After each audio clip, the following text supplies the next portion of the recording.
You can do anything with that phone number in Kenya today. You can borrow, and this has happened to people close to me. They have their SIM cards have been swapped, their accounts have been wiped. They have people have borrowed against their number, and they have been left with debt that they are now repaying, although they reported all that. And that's the kind of nightmare scenario we are looking at. And it's not, when we tell government that we need a data protection law, we're not trying to limit their capabilities. We are looking out for ourselves.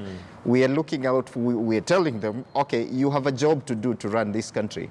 But we are telling you, number one, we need to watch what you do. Number two, we need also to be in a position to trust that our data we give to private players in this space is not being monetized, or is not being abused, or is not prone to, if it's abused, then there are sanctions for that. Right now, if I do whatever I do with your data, nothing significant can happen to me.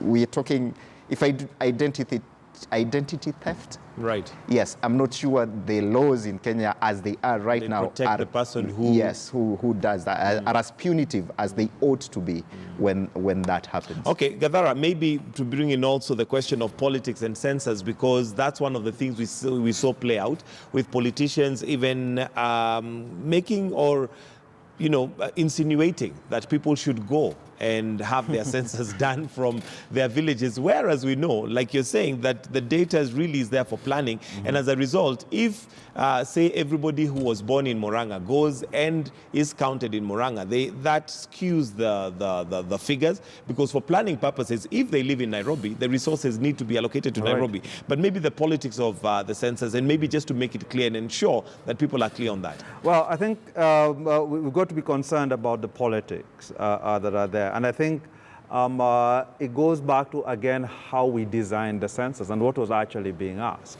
One of the questions that were being raised by a lot of people I saw online was, for example, they're not asking who is registered with NHIF. So that's not data they seem interested in. But they're interested in what tribe are you.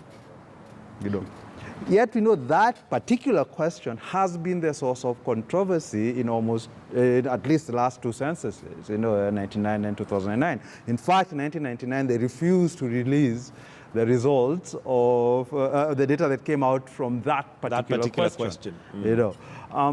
And we know why politicians have an interest in saying go back home and register there. They want to boost up their numbers. They want to have a bigger seat at the table, where they can argue, I bring so many voters, etc. But one way of getting rid of that is simply don't ask a question. Don't ask about tribe. How does knowing somebody's tribe then help you decide whether or not to give them a service, or what service to give them? For me, that's a question that government needs to answer. They might have a rationale for it, but they need to explain the rationale. And again, here's where I think the media fails. These set of questions did not come up the night before the census. They were developed, over a period of time. We should have had access to them as media. We should have requested them. We should have sat down and asked, what's the rationale for each and every question? And why aren't some other questions being asked? And then explained that to the population, so that the population is clear. This is why they need to know what tribe I am. This is why they don't need to know whether I've registered for an HIF or an SSL. If it is clear to the population, then you mitigate against the sorts of skepticism and fears that are prevalent at the moment. And also you make it that much harder for politicians to politicize the exercise.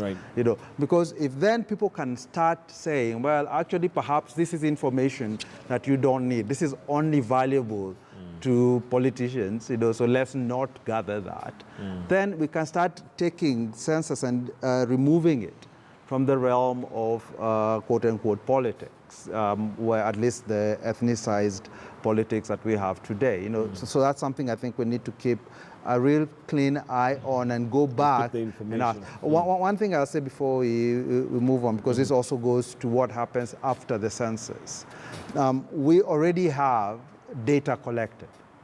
You know, it's going to be released. I think they said 3 months and 6 months. They're going to be giving periodic updates about what they collected. The went through census reports that have been put out and was able to reconstruct individuals' identity from data. You know, so it wasn't secure. Just about say that the detail to which you give out how somebody to work in your report, how do you ensure that cannot happen? And that's what they're working on. And I think we should insist on the same thing here. Now, when the KNBS start giving out reports about the data, that these are not so specific as to allow somebody who's out there, whether in government or outside it, to reconstruct individuals' information and to be able to identify specific individuals using what KNBS puts out. All right, and Francis, as we wind up now, how do we ensure that our data is protected? You've mentioned that data is a new oil, and of course people out there are going to try, organizations and institutions out there are going to try and get as much data as they need. But we innocently give out that data, thinking it's just, you know, something that they require. Even like Shiyundu has brought out, very, very worrying is the fact that you leave your ID, you leave your ID number, you leave your telephone.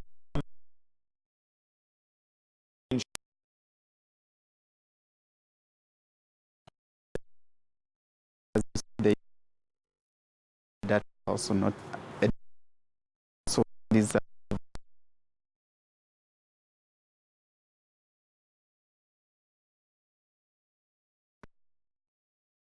for that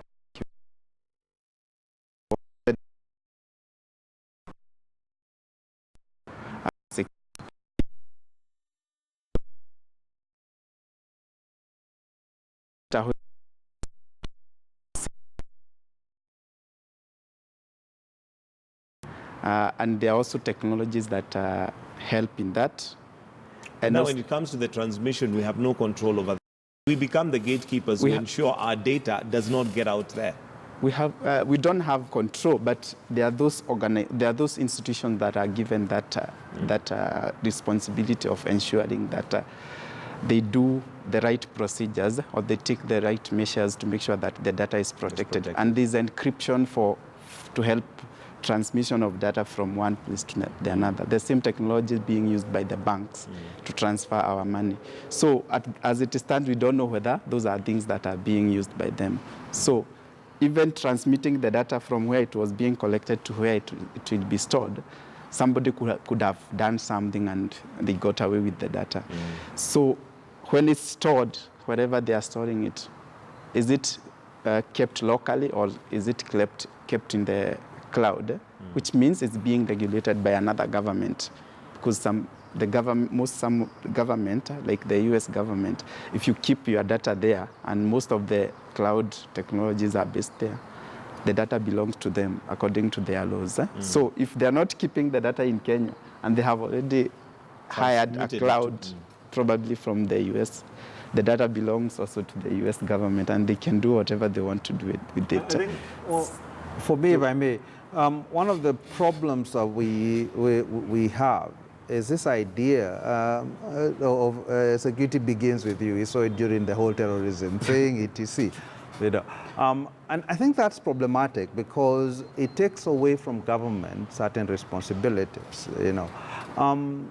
we are compelled to give out our data in our everyday transactions. If you want to do a bank and you want your money, they'll want to have your ID, they want to have it. It is government's job to ensure that the bank does not utilize or does not abuse that data. It is their job. That's why we hire government. That's why we pay them. That's what they're there for. Yes, exactly. So my point is that we should always be insistent that regardless of where it is I have signed, and yes, I can take precautions to ensure my data doesn't get out.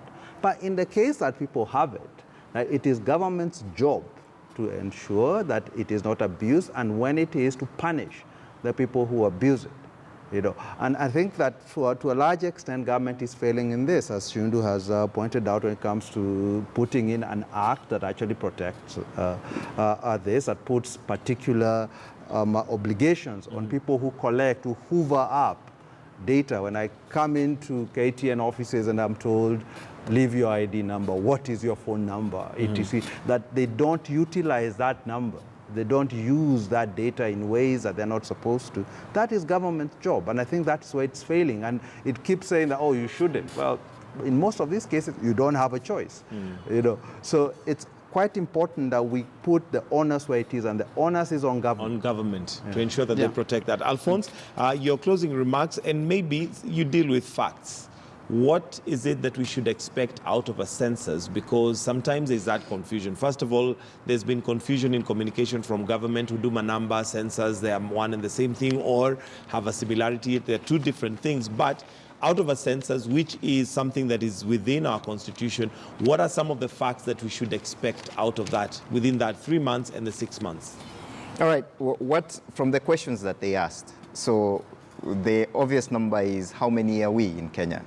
So we expect a reasonable estimate of how many we are, how many Kenyans and how many foreigners were living in Kenya on the night of 24th, 25th. How many Kenyans migrated over the last so many years, according to the questions that they were asking, how many are living abroad, and how many came back? So because there was a question about where were you in August 2018. So those are the questions that we expect answers to. Then there are the questions that we expect from answers on about the number of chicken, livestock, camels that people have. So that's something that will allow us to see to plan or project, to make projections about food security, which is a big 4 agenda item. Then there's issues about education levels. We need to know how many people have gone to school, have attained basic education. There's a whole element about the sustainable development goals in there. Then the people with disabilities, the Constitution demands that these people have a right within the context. So the government has to plan for them. And so we would also expect to know that, because there was a question about that too in the census.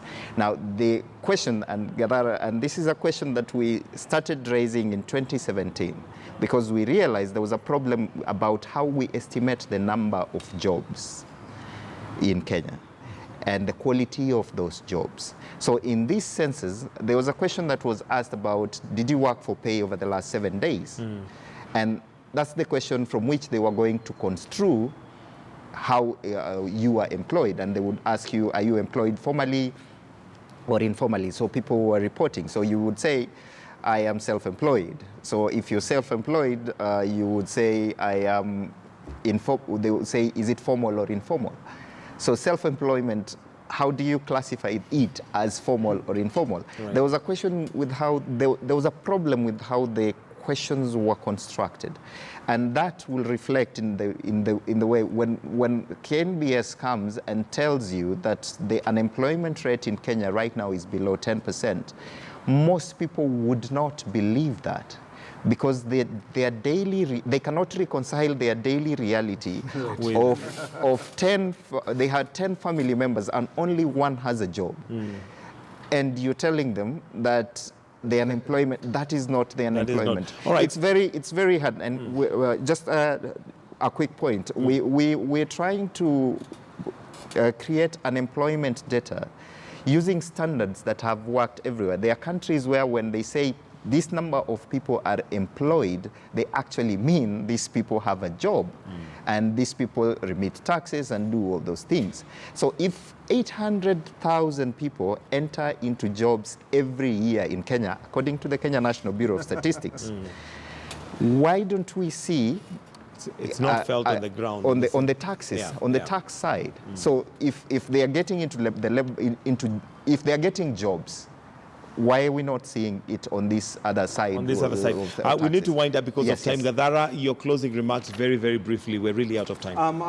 For me, again, is let's be clear, one, what we are giving government, what government is entitled to. The second thing is let's have a conversation about how we monitor government, not just how government monitors us. And finally, let's put the onus on government to explain how it's going to use the data that it has already collected, and how it's going to ensure whether it is in the release of reports about the census or it's in the utilization of the data they collected on Huduma number, that it is not used for nefarious purposes, not just by external players, but by people within the government itself who have a huge, huge interest in using these data, whether it is to influence elections, whether it is to ensure that they can give out loans from which it's become quite a profitable in the city. So that can be used for the reasons why it was collected, not for others that we weren't informed about. All right, thank you very much, gentlemen. We'll have to wind it up right there. Patrick Gadara, who is a communications consultant, Alphonse Yondu, who is a Kenya editor, Africa Check, and Francis Kagai, who is a digital security expert. Thank you for joining us this morning on the Newsroom. That's where we're going to have to wind up for now because of time, but do stay with us. We have your health lined up for you coming up right here on Morning Express.